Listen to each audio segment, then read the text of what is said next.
അസ്സലാമു അലൈക്കും വറഹ്മത്തുള്ളാഹി. ഡോക്ടർ മുഹമ്മദ് ഷിബിലിയാണ്. നമ്മൾ ഈ വായനാറ്റം എന്ന് പറയുന്നത് ഒരു വൃത്തികെട്ടൊരു അസുഖമാണ്. എല്ലാ ആളുകളുടെ അവസ്ഥ എന്ന് പറയുന്നത് അവരുടെ ജോലി സ്ഥലത്ത്, വീട്ടിൽ ഒരാളോട് സംസാരിക്കുമ്പോൾ ഒന്നും അവർക്കൊരു കോൺഫിഡൻസോ, ഒരു ധൈര്യം, ഒരു സമാധാനം കിട്ടൂല. ഒരാളോട് സംസാരിക്കുമ്പോൾ "ഇന്റെ വായ മണക്കോ" എന്നാലോചിച്ചിട്ട് ഇങ്ങനെയൊക്കെ സംസാരിക്കുന്ന ആളുകളുണ്ട്. എത്രത്തോളം എൻ്റെ അടുത്ത് വരുന്ന ആളുകളുണ്ട് കാണിക്കാൻ വേണ്ടിയിട്ട് വരുമ്പോൾ കുറച്ച് കസേര ബാക്കിൽ ഇട്ടായിരിക്കുക അവർ വന്നിരിക്കുമ്പോൾ തന്നെ ഇത് ഡോക്ടർക്ക് മണക്കുമോ എന്ന് പേടിച്ചിട്ട് ജോലി വരെ ഒഴിവാക്കിയിട്ട് വരുന്ന ആളുകളുണ്ട് ഈ ഒരു ബുദ്ധിമുട്ട് കാരണം. അപ്പോൾ ഇതിൻ്റെ കാരണം നിങ്ങൾ മനസ്സിലാക്കി എന്തുകൊണ്ട് ഇത് വരുന്നു എന്ന് മനസ്സിലാക്കുക. ഇത് വരാതിരിക്കാൻ നമുക്ക് എന്തൊക്കെ വീട്ടിൽ നിന്ന് തന്നെ ചെയ്യാൻ പറ്റുമെന്ന് മനസ്സിലാക്കുക.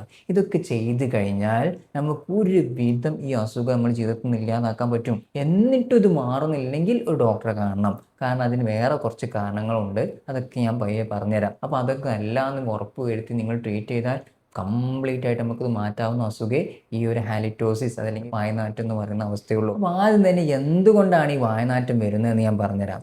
പ്രധാനപ്പെട്ട കാരണം നമ്മളെ വായൻ്റെ അകത്ത് നമ്മൾ കഴിക്കുന്ന ഭക്ഷണങ്ങൾ ബാക്കിയാവുകയും അതിൽ ബാക്ടീരിയ പ്രവർത്തിച്ച് സൾഫർ കോമ്പൗണ്ടുകൾ പുറപ്പെടുവിപ്പിക്കുന്നതാണ് ഈ ഒരു വായനാറ്റായിട്ട് ദുർഗന്ധം പുറത്തേക്ക് വരുന്നത്. അപ്പോൾ അതിന് നമുക്ക് പ്രധാനമായിട്ട് ചെയ്യേണ്ടത് എന്താണ്?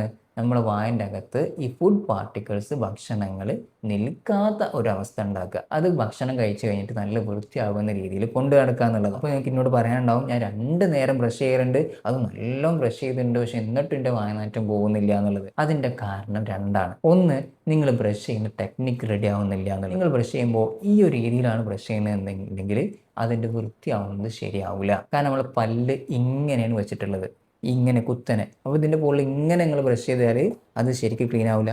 ഈ ഒരു ടെക്നിക്ക് ഇങ്ങനെ ഇങ്ങനെ വേണം നിങ്ങൾ ബ്രഷ് ചെയ്യാൻ. പിന്നെ ഒരു പ്രശ്നം, നമ്മൾ ഇങ്ങനെ ബ്രഷ് ചെയ്താലും ഈ 2 പല്ലിൻ്റെ ഇടയിലേക്ക് നമ്മൾ ബ്രഷിൻ്റെ നാരുകൾക്ക് ഇറങ്ങി ചെല്ലാൻ പറ്റൂല.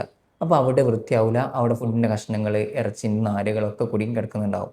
ഇതിലൊക്കെ ബാക്ടീരിയ പുറപ്പെടുവിച്ച് ഇത് ശക്തമായ ദുർഗന്ധം പുറത്തേക്ക് വരും. അപ്പോൾ അതിന് നമുക്ക് ചെയ്യേണ്ടതാണ് ഫ്ലോസിംഗ് എന്ന് പറഞ്ഞ ടെക്നിക്ക്.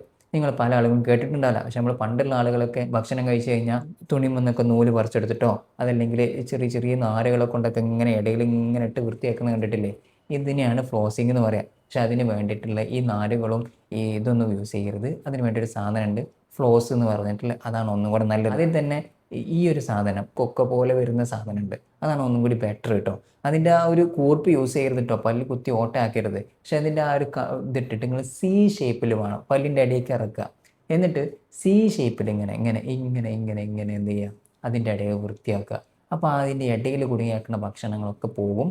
ഇങ്ങനെ ദിവസം ഒരു തവണ നിങ്ങൾ ചെയ്താൽ മതി. ഒരു തവണ ചെയ്താൽ തന്നെ ഒരു നല്ല ശതമാനം ഇതിൽ റിസൾട്ട് കിട്ടും.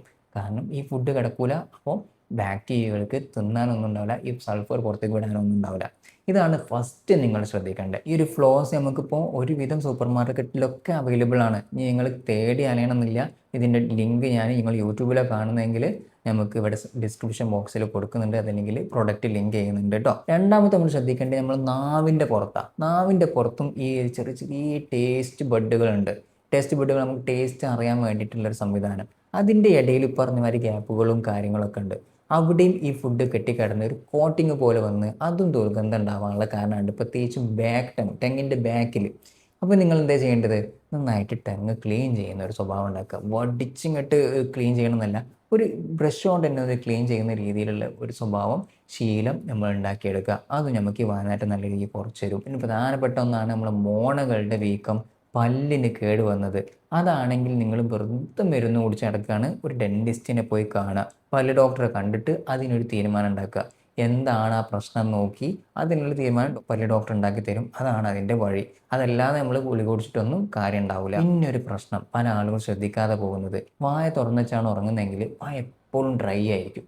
ആ ഡ്രൈനെസ് കാരണം നമ്മൾ ബാക്ടീരിയ നല്ലോണം വളരും. നമ്മൾ ഈ സലൈവ, നമ്മൾ ഉമിനീരിന് ഈ ബാക്ടീരിയകൾ ചെറുക്കാനുള്ള കുറേ കഴിവുണ്ട്. അപ്പോൾ ഈ ഉമിനീരില്ലാത്ത അവസ്ഥ വരുമ്പോൾ നമ്മുടെ വായിൽ പെട്ടെന്ന് ബാക്ടീരിയ വളരുകയും ചെയ്യും. അതുകൊണ്ട് നമുക്ക് ഈ വായനാറ്റം ഉണ്ടാവും. വായ തുറന്ന് ചുറങ്ങാനുള്ള കാരണം പ്രധാനമായിട്ടും മൂക്കടപ്പായിരിക്കും. അപ്പോൾ ആ മൂക്കടപ്പിനെ നമ്മൾ ട്രീറ്റ് ചെയ്യണം. മൂക്കടപ്പ് ഒഴിവാക്കണം. അതിന് വേണ്ടി ആവിടിപ്പിക്കുക. ഇനി അതല്ലേ കണ്ടിന്യൂസ് ആയിട്ട് കഫുണ്ട്, സൈനസൈറ്റിസ് ഉണ്ട്, മൂക്കടപ്പുണ്ടെന്നുണ്ടെങ്കിൽ അത് നമ്മൾ ട്രീറ്റ് ചെയ്ത് നന്നാക്കുമ്പോഴേ ഈ വായനാറ്റം പോവുള്ളൂ. പിന്നെ വേറെ പ്രശ്നത്തിൻ്റെ കൂട്ടത്തിൽ പറയുകയാണ്, ചില ആളുകൾക്ക് രാവിലെ എണീക്കുമ്പോൾ ഇങ്ങനെ കഫം മൂക്കിൻ്റെ ബാക്കിൽ ഇറങ്ങുക, പോസ്റ്റ് നേസൽ ട്രിപ്പ് എന്ന് പറയും. ബാക്കിൽ നിന്ന് ഇങ്ങോട്ട് താഴത്തേക്ക് ചാടുന്ന ഒരു അവസ്ഥയുണ്ട്. രാവിലെ എണീക്കുമ്പോഴൊക്കെ ആ ഫീൽ ചെയ്യുക.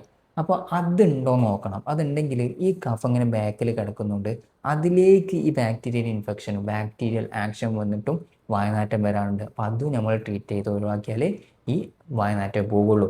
പിന്നെ നമ്മൾ കൂടുതലായിട്ട് ഈ മണം ഉണ്ടാക്കുന്ന ഭക്ഷണങ്ങൾ ഒഴിവാക്കുക. ഉള്ളി, ചീരുള്ളി സാധനങ്ങളൊക്കെ ഉണ്ടല്ലോ, അതൊക്കെ ഭക്ഷണത്തിൽ നിന്ന് ഒഴിവാക്കുക എന്നുള്ളത്. നമുക്ക് പ്രധാനമായിട്ട് അറിയാം, ഈ പുകവലി കാര്യങ്ങളൊക്കെ നമുക്ക് വായനാറ്റം ഉണ്ടാക്കും. അപ്പോൾ അതുകൊണ്ടാണ് വന്നതെങ്കിൽ നിങ്ങൾ ആ പുകവലി ഒഴിവാക്കുക എന്നല്ലാതെ നമുക്ക് വയനാട്ട് ഒഴിവാക്കാൻ ഒരു വഴിയില്ല എന്നുള്ളതാണ് കേട്ടോ. ഇതിൻ്റെ കൂടെ നമുക്ക് വീട്ടിൽ നിന്ന് തന്നെ ചെയ്യാൻ പറ്റിയ കുറച്ച് കാര്യങ്ങളുണ്ട്. മൂക്കടപ്പുള്ള ആളുകൾ പച്ചവെള്ളം കൊണ്ട് നന്നായിട്ട് ആവിടിപ്പിക്കുക 2 നേരം. അപ്പോൾ തന്നെ മൂക്ക് തുറക്കും. അപ്പോൾ നിങ്ങൾക്ക് മെല്ലെ മെല്ലെ ഈ വയനാട്ട് പോകുന്നത് കാണാൻ പറ്റും. എന്നാൽ ഞാൻ മറ്റു പറഞ്ഞ മോണൻ്റെ പ്രശ്നങ്ങളാണ്, അതുപോലെ എല്ലിൻ്റെ ഇടയിൽ ഈ ഫുഡ് കുടുങ്ങിയിട്ടൊക്കെയാണ്, അതേപോലെ ബാക്ടീരിയ ഓവർ ഗ്രോത്ത് ആണ്, അങ്ങനെയൊക്കെ ആണെങ്കിൽ നിങ്ങൾ ചെയ്യേണ്ടത് ഒരു 1/2 ഗ്ലാസ് അല്ലെങ്കിൽ 1 ഗ്ലാസ് ചെറിയ ചൂടുള്ള വെള്ളം, അതിലേക്ക് 1/2 ടീസ്പൂണ് കല്ലുപ്പിട്ടിട്ട് നല്ലോണം മിക്സാക്കി അരിയിപ്പിക്കുക. എന്നിട്ട് അത് വായിലിട്ട് നല്ലോണം കുപ്പിളിക്കുക. ഒരു 30 സെക്കൻഡ് നല്ലോണം കുപ്പിളിക്കുക. ഇങ്ങനെ രാവിലെയും രാത്രിയും ചെയ്യുന്ന നിങ്ങൾ ശീലമാക്കുക. അത് നമ്മുടെ വായൻ്റെ അകത്ത് ഈ ബാക്ടീരിയ വളരുന്നതിനെ നല്ല രീതിയിൽ തടഞ്ഞു വെക്കും. ഇനി വേറെ ഇതിന് സാധ്യമില്ലെങ്കിൽ വേറെ ഒന്നും കൂടെ ഉണ്ട്. അത് 1 ഗ്ലാസ് വെള്ളത്തിലേക്ക് നിങ്ങൾ 2 3 ഗ്രാമ്പു നമ്മുടെ ക്ലോവ്സ് ഇട്ടതിന് ശേഷം അതൊരു 5 മിനിറ്റ് തിളപ്പിക്കുക. വെള്ളത്തിലിട്ട് നല്ലോണം തിളപ്പിക്കുക. എന്നിട്ട് അതുകൊണ്ട് ഇതേപോലെ വായ നല്ലോണം 30 സെക്കൻഡ് കുപ്പിളിക്കുക. 2 തവണ രാവിലെയും രാത്രിയും ചെയ്യാം. ഇത് രണ്ടും നിങ്ങൾക്ക് ചെയ്യാം. ഏതാണോ നിങ്ങൾക്ക് താല്പര്യം. ഒന്നും കൂടി ആ ക്ലൗസ് ഇട്ടിട്ടുള്ളത്, ഗ്രാമ്പു ഇട്ടിട്ടുള്ള ഒന്നും നല്ലത്. കാരണം അതിൽ യൂജിനോൾ എന്ന് പറഞ്ഞിട്ടൊരു കോമ്പൗണ്ട് ഉണ്ട്. ആ കോമ്പൗണ്ട് ബാക്ടീരിയ ഗ്രോത്തിനെ, ബാക്ടീരിയ വളരുന്നതിനെ നല്ലോണം തടഞ്ഞു വെക്കും. ഇനി നിങ്ങൾ വായ നല്ല ഡ്രൈ ആണ് എന്നുള്ള അവസ്ഥയാണെങ്കിൽ അതാണ് നിങ്ങളുടെ വായനാറ്റത്തിന് കാരണം. അപ്പോൾ നിങ്ങൾ ഈ ചുയിങ്കം കിട്ടും, ഷുഗർ ഫ്രീ ആയിട്ടുള്ള ചുയിങ്കം, അത് നല്ലോണം ചവയ്ക്കുക. ഈ ഷുഗർ ഫ്രീ ഈ ചുയിങ്കം ഇങ്ങനെ ചവക്കുമ്പോൾ, വായിട്ട് ഇടയ്ക്കിടയ്ക്ക് ചവക്കുമ്പോൾ നമുക്ക് സലൈവൽ പ്രൊഡക്ഷൻ കൂടും. നല്ലോണം ഉമിനീര് വായിൽ നല്ലോണം ഉണ്ടാകുന്ന അവസ്ഥ വരും. അപ്പോൾ നമുക്ക് ഈ പ്രശ്നം ഒഴിവാക്കാൻ പറ്റും. അതുപോലെ പുളിയുള്ള ഭക്ഷണങ്ങൾ കുറച്ച് കഴിക്കുക. നല്ല ഫ്രൂട്ട്സ് ആയിക്കോട്ടെ, നമ്മൾ സിട്രസ് ഫ്രൂട്ട്സുകളിലെ ഈ ഓറഞ്ചൊക്കെ കഴിക്കുന്നൊന്ന് ശീലമാക്കുക. അപ്പോൾ പുളി വായിൽ തട്ടുമ്പോൾ നല്ലോണം എന്ത് ചെയ്യും, ഈ സലൈവൽ പ്രൊഡക്ഷൻ കൂടുന്നുള്ളതാണ്. പക്ഷേ പുളിച്ചതെക്കെട്ടിലും ഗ്യാസിൻ്റെ ബുദ്ധിമുട്ടുള്ള ആളുകൾ ഒരിക്കലും പുളിയുള്ളത് കഴിക്കരുത്. പുളിച്ചത് കെട്ടി വരുന്നത് വയറിൻ്റെ അകത്തുള്ള ആസിഡുകളല്ലേ. ഇത് പുറത്തേക്ക് ഇങ്ങനെ തേട്ടി വന്ന് രാവിലെ ആകുമ്പോൾ വായിൽ ആ ഒരു ആസിഡ് കാരണമായിട്ട് വായനാറ്റം ഉണ്ടാവാറുണ്ട്, പല്ല് ദ്രവിച്ചു പോകുന്നൊക്കെ കാരണം.